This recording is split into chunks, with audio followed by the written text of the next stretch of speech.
Good Saturday to you. I'm Vice President Mark Spencer from NeoWeather, and we have an action-packed video for you today. We have two systems we're going to cover, and yes, one of them is that big nor'easter y'all been hearing about later next week coming. So the first system we're going to take a look at here will be the system that moves through on Monday. It's a fast-moving system.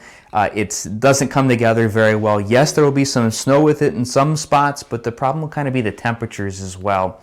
And we'll go over that in a moment. So let's put all of this into motion now. And here's that system moving real fast. There's some real dark blues in there. That's indicative of some moderate snow. But the problem is it's going to be the temperature. We're going to be near or above freezing for a lot of it. And the model depicted precipitation type sometimes isn't always right. So I think we're going to see kind of a rain-snow mix or a really, really wet snow that's just going to have a very hard time accumulating. And that is going to certainly limit the overall impacts we see on Monday. Now, some folks will get some accumulating snow. I think for the most part, for most of our clients here, it's pretty much going to be a salting event, but you may have to do some plowing depending on where you're at. So how much are we looking at? Well, really not a whole lot. Boston down towards Newport into Hartford, Connecticut, you're looking at less than an inch. Anything that does accumulate will likely be on the grass. Your pavement is likely just going to be wet. As you get a little bit further south and east, and especially into the higher terrain, 1, 2, maybe 3 inches of snow in spots. That'll go for like Allentown, PA, and then down towards Harrisburg, and then on off into the mountains of West Virginia. We'll see 1 to 2, again, maybe upwards of 3 inches of snow. State College, for the most part, I think you generally miss out on this system, an inch or less, maybe locally a little bit over an inch in spots. Where would most snow be? Again, that'll pretty much be off in the mountains of West Virginia, Northern Virginia, where we see 3 to 6, and then up in the higher peaks, 6 to as much as 12 inches of snow. That include Elkins as well. But again, not really a huge impact event overall for much of the East Coast. Actually, along the I-95 corridor, folks, I think you're pretty much going to see rain, maybe with a rain-snow mix. If you do switch the snow, it'll be very brief with really not much accumulation. If you're closer to the coast, you can pretty much forget about any accumulating snow right now. Now, here's the problem with this system. It's kind of a two-pronged thing with temperatures. First is going to be the temperatures as the system moves through. We can see temperatures generally in the mid to upper 30s almost. And then behind it, temperatures drop below freezing and stay there as Canadian high pressure, which is just off this map up here, really builds into the Northeast. And that's going to bring a ton of cold air to the region. So once this system moves through, it cools down, and that means any wet pavement could refreeze. So you'll want to make sure you keep the pavement treated so you don't have any icy spots develop. The other problem here is that this cold air kind of primes the region for the next system, so it keeps us cold as that big system hits us later in the week. And let's take a look at that system now. Now, this is one model, and it's one run of one model as well. This is the GFS model, otherwise known as the American model, perhaps. But for the most part, at this time frame, we look at 3 different global models. Sometimes we'll look at a couple others. And that's generally the American model, the GFS, the European model, and the Canadian model. All 3 of those are fairly similar with timing and the general track of the storm, temperatures, and the like. So they're not all that far off. There are some specifics that do differ with them. That's pretty normal for this time frame, but overall we have a fair degree of confidence right now in what they're depicting because they're all fairly similar. So let's take a look at our system. We have some energy coming out of the Central Plains, out of Oklahoma, and off the Front Range of the Rockies. That's going to combine with energy coming out of the Gulf Coast along with some moisture. And as we put this into motion, boy, it really comes together right here. Lots of heavy snow for much of Pennsylvania, all along the East Coast, New York City, up towards Hartford, Boston.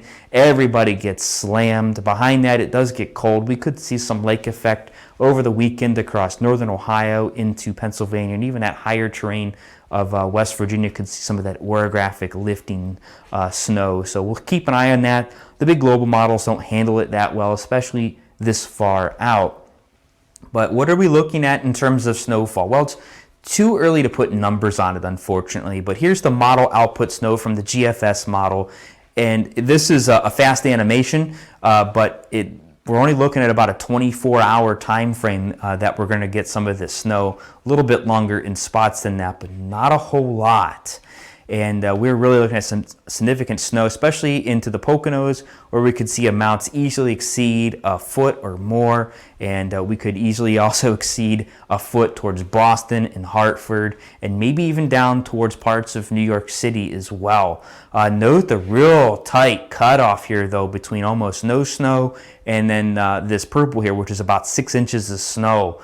Any shift in that track can affect where that heavier snow falls. So this is going to be key, especially along the I-95 corridor between New York and Philadelphia. That'll have some impacts on Long Island and maybe even towards Boston as well. Western PA, not too bad. Right now, I'm only thinking a few inches for you guys. Ohio pretty much misses out on much of the snow. Again, maybe except for that lake effect next weekend. But as you can see, this is a pretty significant event coming late next week, just before the holidays. So here are the temperatures during the time, and boy, does it get blasted cold. We're locked in cold into the 20s as this system moves through, and then there's our system as it moves off the coast. Watch the cold air wrap around behind it.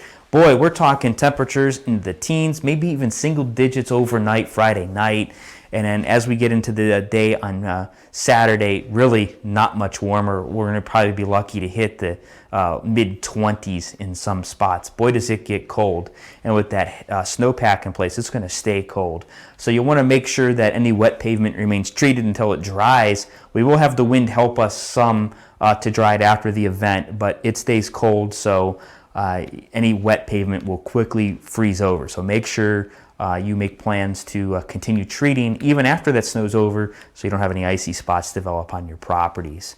We'll be monitoring all of this for the next several days, of course, and we'll likely issue products today and perhaps as late as early Sunday morning for any of the snow that impacts anybody on Monday. It's a fairly low impact event.